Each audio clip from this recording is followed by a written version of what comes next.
Hi friends, welcome to my channel TV ಕಥೆಗಳು. ಬನ್ನಿ, ಅಮೃತಧಾರೆ ಇವತ್ತಿನ ಸಂಚಿಕೆ ಏನಾಗುತ್ತೆ ಅಂತ ನೋಡ್ಕೊಂಬರೋಣ. ನೀವೇನಾದರೂ ನನ್ನ ಚಾನಲ್ನ ಫಸ್ಟ್ ಟೈಮ್ ನೋಡೋದಾದರೆ ಲೈಕ್ ಮಾಡಿ, ಶೇರ್ ಮಾಡಿ ಮತ್ತು ಸಬ್ಸ್ಕ್ರೈಬ್ ಮಾಡಿ. ಈ ಕಡೆ ಮಲ್ಲಿ ಅವರು ಜಯದೇವ್ಗೆ ಹೊಡೆದು ಜ್ಞಾನವನ್ನು ತಪ್ಪಿಸಿ ಅಪ್ಪುನ ಕರ್ಕೊಂಡೋಗಿರ್ತಾರೆ. ಹಾಗೆ ದಿಯಾ ಈ ಕಡೆ ಪ್ರಸಾದವನ್ನು ತೆಗೆದುಕೊಂಡು ಬಂದಿರ್ತಾರೆ. ಈ ಕಡೆ ಜಯದೇವ್ ಕೂಡ ಬಿದ್ದಿರ್ತಾರೆ. ಆಗ ದಿಯಾ ಮನಸ್ಸಿನಲ್ಲಿ ಅಂದ್ಕೊಳ್ತಾರೆ, ಇವರು ಕುಡಿದು ಹಾಳಾಗಲಿ ಅಂತ ನಾನೇ ನೆನೆಸಿದರೆ ಇವರು ರೋಡಲ್ಲೆಲ್ಲ ನನಗೆ ಟಾರ್ಚರ್ ಮಾಡ್ತಾ ಇದ್ದಾರೆ.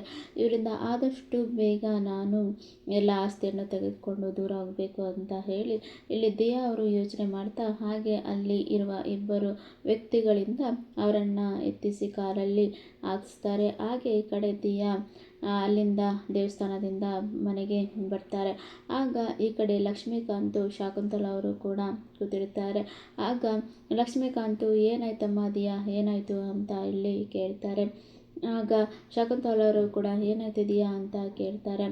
ಆಗ ಅತ್ತೆ, ದೇವಸ್ಥಾನಕ್ಕೆ ಹೋಗಿದ್ವಿ, ಅಲ್ಲಿ ಕೂಡ ಇವರು ಕುಡಿದು ಬಿದ್ದುಬಿಟ್ಟಿದ್ರು, ಅಲ್ಲಿಂದ ಹೇಗೋ ಮಾಡಿ ಎತ್ಕೊಂಡು ಬಂದೆ ಅಂತ ಇಲ್ಲಿ ದಿಯಾ ಅವರು ಹೇಳ್ತಾರೆ. ಆಗ ಶಾಕುಂತಲ ಅವರು ಕೂಡ ಜಯದೇವಿಗೆ ಬೈತಾರೆ, ಇವನು ನೋಡಿದರೆ ಬರೀ ಕುಡಿದು ಈ ರೀತಿ ಹಾಳಾಗ್ತಾ ಇದ್ದಾನೆ, ಹಾಗೆ ಆ ಪ್ರಾಪರ್ಟಿಗೆ ಸೈನ್ ಮಾಡಿಸು ಮತ್ತು ಅಕೌಂಟ್ ಇದೆಲ್ಲ ಕ್ಲಿಯರ್ ಮಾಡಿಸು ಅಂತ ಹೇಳಿದರೆ ಇವನು ಬರೀ ಈ ರೀತಿ ಕುಡಿಯೋದೇ ಆಯಿತು, ಇವನಿಂದ ಯಾವುದೇ ಕೆಲಸ ಆಗೋದಿಲ್ಲ ಅನಿಸುತ್ತೆ, ನಾನೇ ಏನಾದರೂ ಮಾಡಬೇಕು ಅಂತ ಹೇಳಿ ಶಕುಂತಲ ಅವರು ಇಲ್ಲಿ ಹೇಳ್ತಾ ಇರ್ತಾರೆ.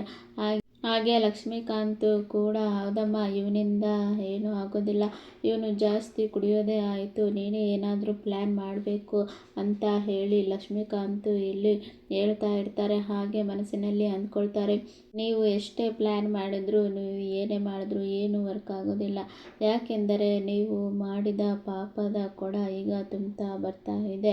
ನೀವು ಒಬ್ಬೊಬ್ಬರಾಗಿ ಎಲ್ಲರೂ ಇದೇ ರೀತಿಯಾಗಿ ಈ ಮನೆಯನ್ನು ಬಿಟ್ಟು ಬೀದಿಗೆ ಬರಲೇಬೇಕು ಅಂತ ಹೇಳಿ ಲಕ್ಷ್ಮೀಕಾಂತು ಕೂಡ ಮನಸ್ಸಿನಲ್ಲಿ ಅಂದ್ಕೊಳ್ತಾ ಇರ್ತಾರೆ. ಅದೇ ರೀತಿಯಲ್ಲಿ ಈ ಕಡೆ ಭಾಗ್ಯಮ್ಮ, ಭೂಮಿಕಾ ಮತ್ತು ಗೌತಮ್ ಕೂಡ ಇಲ್ಲಿ ನಿಂತಿರ್ತಾರೆ. ಆಗ ಭಾಗ್ಯಮ್ಮ ಕೇಳ್ತಾರೆ, ಭೂಮಿಕಾ, ನೀನು ಮಾಡ್ತಿರೋದು ಸರಿನಾ? ನನ್ನ ಮಗನಿಗೆ ಯಾಕೆ ಇಷ್ಟು ದ್ರೋಹ ಮಾಡ್ತಿದ್ದೀಯಾ ಅಂತ ಇಲ್ಲಿ ಕೇಳ್ತಾರೆ. ಆಗ ಭೂಮಿಕಾ ಅವರು ಏನು ಮಾಡಿದೆ ಅತ್ತೆ ಅಂತ ಇಲ್ಲಿ ಕೇಳ್ತಾರೆ. ಏನಮ್ಮ, ನಿನಗೇನು ಗೊತ್ತಿಲ್ವಾ? ನೀನು ನನ್ನ ಮಗನನ್ನು, ಅವನು ಎಷ್ಟು ಸಾರಿ ನಿನ್ನನ್ನು ಹುಡುಕಿಕೊಂಡು ಬಂದಿದ್ದಾನೆ, ಆದರೂ ನೀನು ಅವರನ್ನು ದೂರ ಮಾಡ್ತಾ ಇದ್ದೀಯ.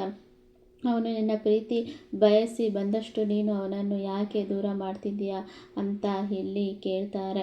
ಆಗ ಭೂಮಿಕಾ ಅವರು, ಅದನ್ನೆಲ್ಲ ನನ್ನ ಹತ್ರ ಕೇಳಬೇಡಿ ಅತ್ತೆ ಅಂತ ಇಲ್ಲಿ ಕೇಳ್ತಾರೆ. ಮತ್ತು ನಿನ್ನನ್ನು ಕೇಳದೆ ಯಾರನ್ನು ಕೇಳಬೇಕಮ್ಮ ಅಂತ ಹೇಳಿ ಇಲ್ಲಿ ಭಾಗ್ಯಮ್ಮ ಅವರು ಹೇಳ್ತಾರೆ. ಆಗ ನನ್ನ ಮೊಮ್ಮಗ ಎಲ್ಲಿ ಅಂತ ಇಲ್ಲಿ ಕೇಳ್ತಾರೆ. ಆಗ ಅವನು ಇಲ್ಲೇ ಮಲ್ಲಿ ಜೊತೆ ಹೋಗಿರ್ಬೋದು ಅಂತ ಇಲ್ಲಿ ಭೂಮಿಕಾ ಅವರು ಹೇಳ್ತಾರೆ. ಆಗ ಭೂಮಿಕಾ ಅವರು ಹೇಳ್ತಾರೆ, ಅವನಿಗೆ ನೀವೇ ಅವರ ಅಜ್ಜಿ ಅಂತ ಗೊತ್ತಿಲ್ಲ, ನೀವು ಹೇಳಬೇಡಿ ಅಂತ ಹೇಳ್ತಾರೆ. ಆಗ ಭಾಗ್ಯಮ್ಮ ಅವರು, ಯಾಕಮ್ಮ, ಯಾಕೆ ಈ ರೀತಿ ನಮಗೆ ದ್ರೋಹ ಮಾಡ್ತಾ ಇದ್ದೀಯಾ? ಅಪ್ಪನಿಗೂ ಕೂಡ ತನ್ನ ಮಗನನ್ನು ಮುದ್ದಾಡಲಿಕ್ಕೆ ಆಸೆ ಇಲ್ವಾ? ಹಾಗೆ ಅಜ್ಜಿಗಾದ ನಾನು ಕೂಡ ನನ್ನ ಮೊಮ್ಮಗನ ಮುದ್ದಾಡಬಾರ್ದಾ ಅಂತ ಹೇಳಿ ಕೇಳ್ತಾರೆ. ಆಗ ಭೂಮಿಕಾ ಅವರು, ಆಗಲ್ಲ ಅತ್ತೆ ಅಂತ ಹೇಳಿ ಕೇಳ್ತಾರೆ. ಏನಮ್ಮ, ನೀನು ಬಾಯ್ಬಿಟ್ರೆ ತಾನೇ ನನಗೆ ಎಲ್ಲ ಗೊತ್ತಾಗೋದು ಅಂತ ಹೇಳಿ ಭಾಗ್ಯಮ್ಮ ಅವರು ಕೇಳ್ತಾರೆ. ಆಗ ಭೂಮಿಕಾ ಅವರು ಹೇಳ್ತಾರೆ, ಈ ರೀತಿಯಾಗಿ ಶಾಕುಂತಲ ಅವರು ನೀನೇನಾದರೂ ಗೌತಮ್ಗೆ ಹತ್ರ ಆಗೋದಾದರೆ ನಾನು ಗೌತಮನ್ನು ಭೂಮಿ ಮೇಲೆ ಇಲ್ದ ಹಾಗೆ ಮಾಡ್ತೇನೆ ಅಂತ ಹೇಳಿ ಹೇಳಿದ್ದಾರೆ ಅಂತ ಹೇಳಿ ಹೇಳ್ತಾರೆ. ಹಾಗೆ ಈ ಕಡೆ ಅದನ್ನು ಕೇಳಿ ಭಾಗ್ಯಮ್ಮ ಮತ್ತು ಗೌತಮ್ಗೂ ಕೂಡ ತುಂಬಾ ಶಾಕ್ ಆಗುತ್ತೆ. ಆಗ ಭಾಗ್ಯಮ್ಮ ಅವರು ಹೇಳ್ತಾರೆ, ನೀನು ಅವರಿಗೋಸ್ಕರ ನಿನ್ನ ಗಂಡನ ಮತ್ತು ನಿನ್ನ ಮಗನನ್ನು ನಮ್ಮನ್ನು ದೂರ ಮಾಡ್ತಾ ಇದ್ದೀಯೇನಮ್ಮ? ನೀನು ಮತ್ತು ನಿನ್ನ ಗಂಡ ಸೇರಿದರೆ ಅವರನ್ನು ಒಂದೇ ಚಿಟಿಕೆಯಲ್ಲಿ ಅವರನ್ನು ನೀವು ಮುಗಿಸಿಬಿಡ್ಬೋದು, ಆದರೆ ನೀವು ಯಾಕೆ ಈ ರೀತಿಯಾಗಿ ದೂರ ಹೋಗ್ತಾ ಇದ್ದೀರೋ ನನಗಂತೂ ಗೊತ್ತಾಗ್ತಾ ಇಲ್ಲ. ನೀವಿಬ್ಬರು ಒಂದಾಗಿ ಅವರನ್ನು ಎದುರಿಸುವ ಶಕ್ತಿ ನಿಮ್ಮಲ್ಲಿದೆ ಅಂತ ಇಲ್ಲಿ ಹೇಳ್ತಾರೆ. ಆಗ ಭೂಮಿಕಾ ಅವರು, ಮತ್ತು ನಾವು ಏನು ಮಾಡಿದ್ರು ಅದು ನಮ್ಮ ಕೈಯಲ್ಲಿ ಸಾಧ್ಯ ಆಗ್ತಿಲ್ಲ, ಅದಕ್ಕೆ ನಾನು ಗೌತಮಿಂದ ದೂರ ಇದ್ದೇನೆ, ಅವರಾದರೂ ಆ ಆಸ್ತಿಯನ್ನು ಅನುಭವಿಸ್ಕೊಂಡು ಖುಷಿಯಾಗಿರಲಿ ಅಂತ ಹೇಳಿ ನಾನು ಎಲ್ಲವನ್ನು ಬಿಟ್ಟು ಬಂದೆ. ಆದರೆ ಅವರು ಕೂಡ ಈ ವಠಾರದಲ್ಲಿ ಯಾಕೆ ಇದ್ದಾರೆ ನನಗೊಂದು ಅರ್ಥ ಆಗ್ತಾ ಇಲ್ಲ ಅಂತ ಹೇಳಿ ಭೂಮಿಕಾ ಅವರು ಹೇಳ್ತಾರೆ. ಆಗ ಇದನ್ನು ಕೇಳಿದ ಭಾಗ್ಯಮ್ಮ ಅವರು, ಭೂಮಿಕಾ, ನಿನಗೆ ಇನ್ನೂ ಎಲ್ಲ ಸತ್ಯ ಗೊತ್ತಾಗಬೇಕಾಗಿದೆ.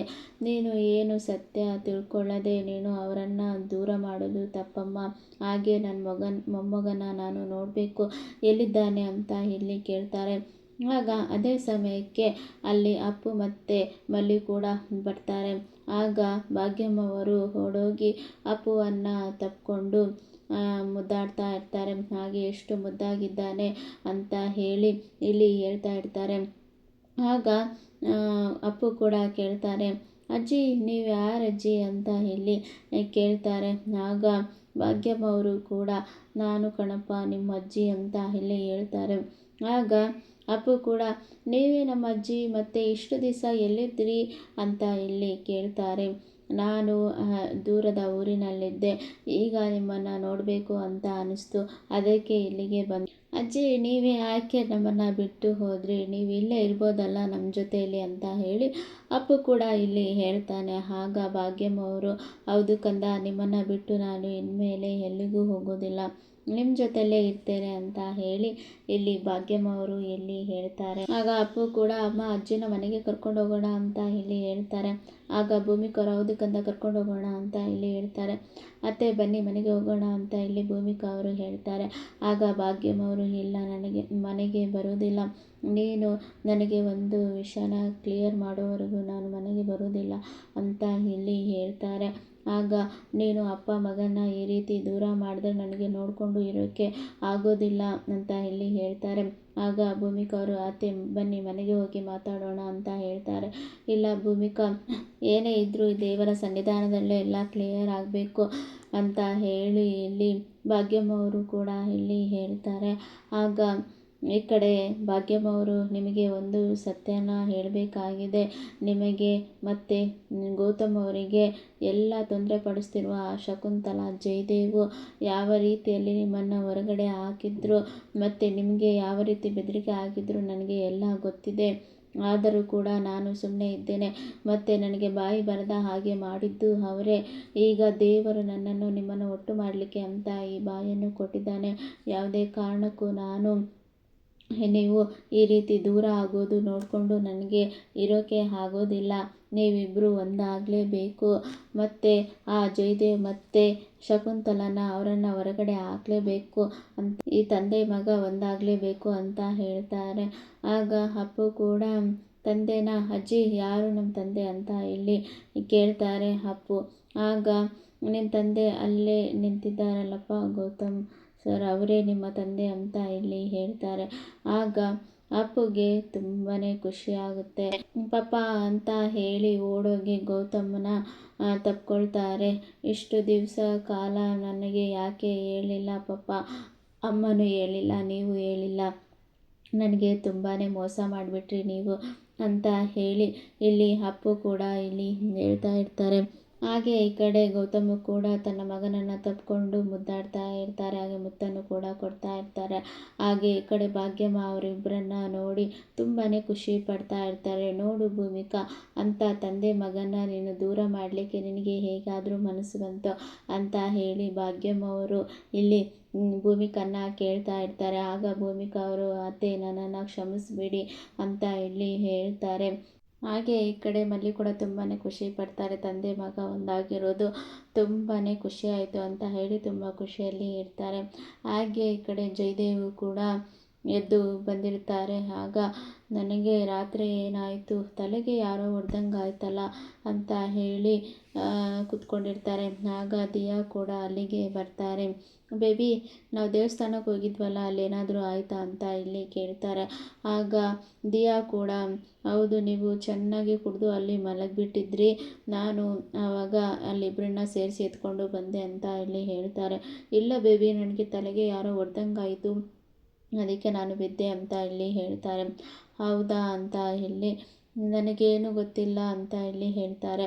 ಆಗ ಆ ವಠಾರದವರಿಗೆ ನಾನು ಬುದ್ಧಿ ಕಲಿಸಲೇಬೇಕು. ಅವನು ನನಗೆ ಎಷ್ಟೆಲ್ಲ ಮಾತಾಡಿದ್ನಲ್ಲ, ಆದಷ್ಟು ಬೇಗ ಅವರು ರೌಡಿಗಳನ್ನ ಕಳಿಸಿ ಆ ವಠಾರದಲ್ಲಿರುವ ಎಲ್ಲ ಜನರನ್ನು ಅಲ್ಲಿಂದ ಖಾಲಿ ಮಾಡಬೇಕು ಅಂತ ಹೇಳಿ ಜಯದೇವ್ ರೌಡಿಗಳಿಗೆ ಕಾಲ್ ಮಾಡಿ ವಠಾರಕ್ಕೆ ರೌಡಿಗಳನ್ನ ಕಳಿಸ್ಬೇಕಂತ ಹೇಳಿ ಮಾತಾಡ್ತಾ ಇರ್ತಾರೆ. ಇಲ್ಲಿನವರೆಗೆ ಇವತ್ತಿನ ಸಂಚಿಕೆ. Thank you for watching.